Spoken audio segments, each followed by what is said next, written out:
Hello guys, welcome back to my channel. আজকে কিন্তু আমি দেখো সুজির হালুয়া বানাবো। এটা কিন্তু একটু অন্যরকম পদ্ধতিতে সুজির হালুয়া বানাবো। তো তোমরা অনেকেই এই সুজির হালুয়া খেয়েছো, এটা একটু অন্যরকমভাবে বানাবো। তো তোমাদের দেখাবো কিভাবে বানাই। তো চলো কি কি নিয়েছি দেখি। দেখো এখানে কিন্তু আমি 1 প্যাকেট সুজি নিয়েছি, আর দেখো আলু কুচিয়ে নিয়েছি, এদিকে দেখো পেঁয়াজ কুচি, টমেটো কুচি আর লঙ্কা কুচিয়ে নিয়েছি। দিয়ে কিন্তু এবার দেখো শুরু করব। দেখো কড়াইতে তেল দিয়ে দিয়েছি, কিন্তু গরম হয়ে গেছে। এবার কিন্তু প্রথমে দেবো কালো জিরে। তো দেখো প্রথমে কিন্তু কালো জিরে দিয়ে দিলাম। এবার কিন্তু আলুটা ভেজে নেবো, তাই কিন্তু আলুটা দিয়ে দিচ্ছি। দেখো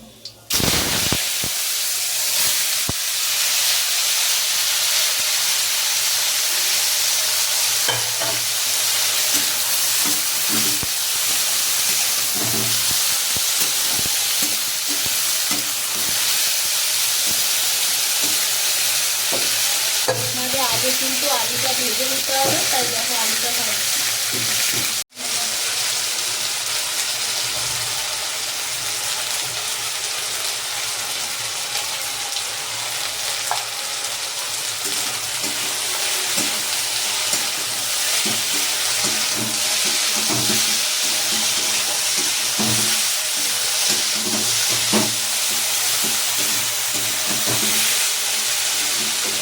একটু ভাজা ভাজা হয়ে আসে, এবার আমি ফাঁকা করে কিন্তু পেঁয়াজ দিয়ে দিচ্ছি, কারণ পেঁয়াজ আগে দিলে পুড়ে যেত, আর পুড়ে গেলে কিন্তু এর টেস্ট হতো না। তাই কিন্তু আলুটা একটু ভাজার পরেই পেঁয়াজটা দিয়ে ভাজবো। তো পেঁয়াজটা দিয়ে দেখো এবার আলুটা একটু ভালো করে ভাজা হয়ে গেলে এবার কিন্তু একটু ঢাকা দিয়ে দেবো। তারপরেই দেখো করবো, কারণ পেঁয়াজটা আগে দিয়ে দিলে পুড়ে গেলে তো টেস্ট হতো না। তাই দেখো এবার আমি একটু ঢাকা দিয়ে দেবো। তো দেখো এবার কিন্তু আমি একটু ঢাকনাটা খুলে নিচ্ছি। খুলে নিয়ে এবার দেখো দেখছি যে আলুটা সেদ্ধ হয়ে গেছে কিনা। এবার কিন্তু আলুটা সেদ্ধ হয়ে গেছে। এবার কিন্তু আমি টমেটো আর কাঁচা লঙ্কা কুচিগুলো দিয়ে দেবো, কারণ আলু না সেদ্ধ হলে টমেটোগুলো আগে দিলে কিন্তু আলু সেদ্ধ হতো না। তোমরা জানো যে আলু সেদ্ধ না হলে টমেটো দিতে নেই। তো আলুটা সেদ্ধ হয়ে গেছে। এবার দেখো টমেটো দিয়ে ভালো করে আলুটাকে ভেজে নেবো। আর কি সুন্দর ভাজা হয়েছে, দেখো কি সুন্দর কালারও এসেছে আর ভাজা হয়েছে। এবার কিন্তু হালকা করে আমি দেখো গুঁড়ো লঙ্কা দেবো একটু, কারণ গুঁড়ো লঙ্কা দিলে কি হতো, এখানে কিন্তু কাঁচা লঙ্কা দিয়েছি, আমি গুঁড়ো লঙ্কাটা কিন্তু এখানে কালারের জন্য দিচ্ছি। তোমরা চাইলে কিন্তু নাও দিতে পারো। এখানে আমি তো কালার আসবে বলেই গুঁড়ো লঙ্কাটা দিচ্ছি, আর খেতে একটু ঝাল ঝাল হবে তো ভালো লাগে।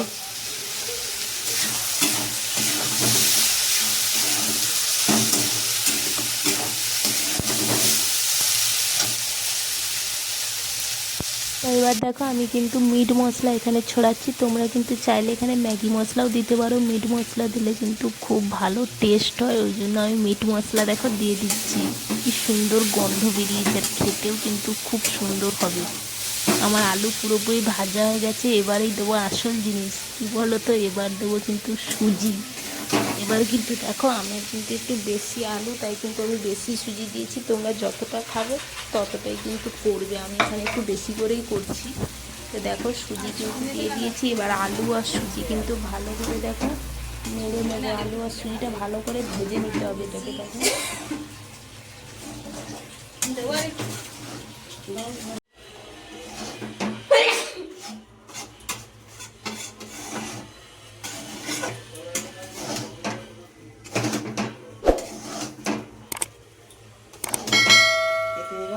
হালকা জল ছিটিয়ে দিচ্ছি।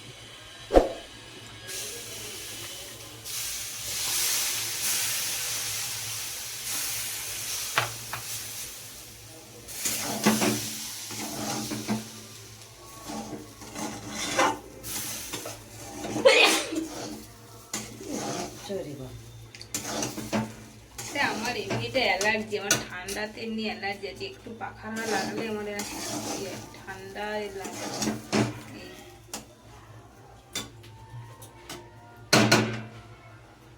তা আমাদের দেখো কিন্তু সুজির হালুয়া কিন্তু হয়েই এসেছে। তো কি সুন্দর হয়েছে দেখতে পাচ্ছ, দেখো কি সুন্দর হয়েছে। এবার শুধু খাওয়ার অপেক্ষা। দেখো কি সুন্দর হয়েছে সুজির হালুয়া। এতে কিন্তু আরও কাজু কিশমিশ দিলে আরও টেস্ট হতো, কিন্তু এখন কাজু কিশমিশ নেই বলে দেখো এমনিই করছি। এটাও কিন্তু খেতে ভালো লাগে দেখো।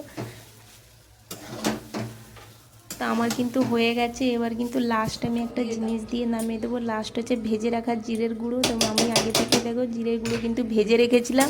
এই ভেজে রাখা জিরের গুঁড়ো দিলে কিন্তু টেস্ট হয়। জিরের গুঁড়োটা দিয়েই আমি এবার নামিয়ে নেবো। আমার কিন্তু তৈরি হয়ে গেছে সুজির হালুয়া।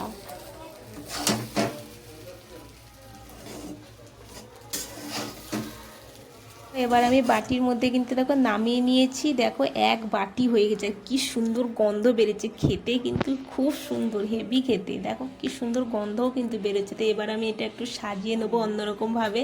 তার জন্য দেখো ছোটো ছোটো করে টমেটো কুচি নিয়ে নিয়েছিলাম। এটা খেতে আরও দ্বিগুণ স্বাদ বেড়ে যাবে। তো দেখো কি সুন্দর সাজিয়েছি। তো তোমরা কিন্তু অবশ্যই বাড়িতে বানিয়ে খাবে, খেয়ে বলবে কেমন হয়েছে। তো সত্যি এটা অসাধারণ খেতে। তোমরা অবশ্যই কিন্তু কমেন্ট করে জানিও যে এটা কেমন খেতে হয়েছে। তো অবশ্যই ভালো লাগলে আমার চ্যানেলটি সাবস্ক্রাইব করো। টাটা।